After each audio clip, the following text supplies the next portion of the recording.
Page India news, सड़क से सदन तक। जब सैयां भये कोतवाल तो डर काहे का। इस कहावत की बानगी मध्य प्रदेश की राजधानी भोपाल से 540 किलोमीटर संभागीय मुख्यालय रीवा के अंतर्गत सिंगरौली जिला के चितरंगी में देखने को मिली है।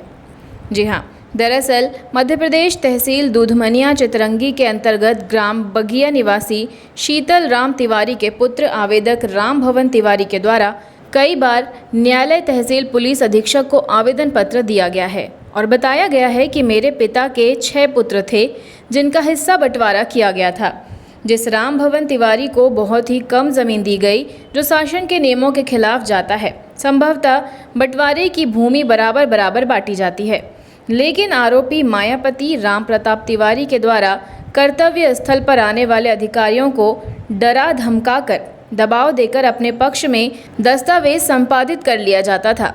इसके बाद आवेदक के पुत्र विजय तिवारी के द्वारा पूर्व में ही पुलिस अधीक्षक सिंगरौली को लिखित आवेदन पत्र देकर न्यायिक जांच की मांग की थी और उचित कार्रवाई कर बराबर बराबर जमीन की मांग की थी।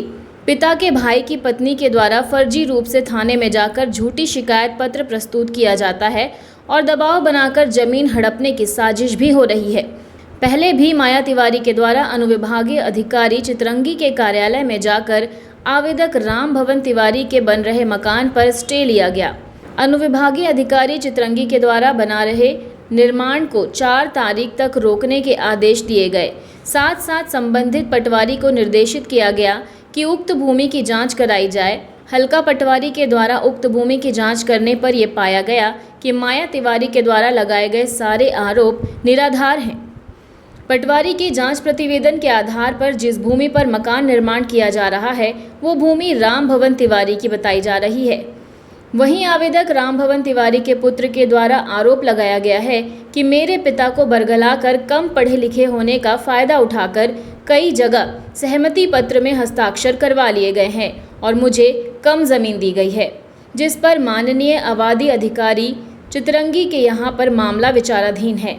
आरोपी माया तिवारी के द्वारा लगातार उस भूमि पर कब्जा करने के लिए तरह तरह के हथकंडे अपनाए जाते हैं। कभी वो थाने पहुंचकर राम भवन तिवारी और उनके परिवार के खिलाफ आवेदन देती है तो कभी कोर्ट पहुंचकर बन रहे मकान को रोकने की कोशिश करती है।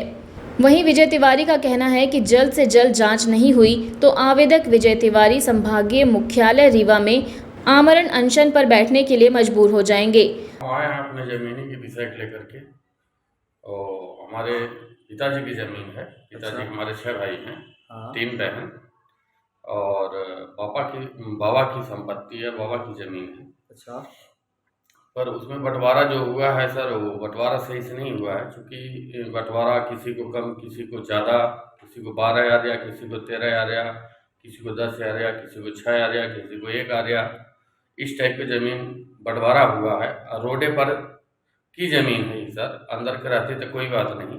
अच्छा। एरिया बराबर है, पर रोड की जो ज़मीन है वो कम बेसी सभी भाइयों की है, 3 भाइयों की ज़्यादा है। तो मैं चाहता हूँ सर कि रोड पर की ज़मीन की जो वैल्यू है वही तो है, तो रोड पर की ज़मीन को बराबर बराबर दिया जाए।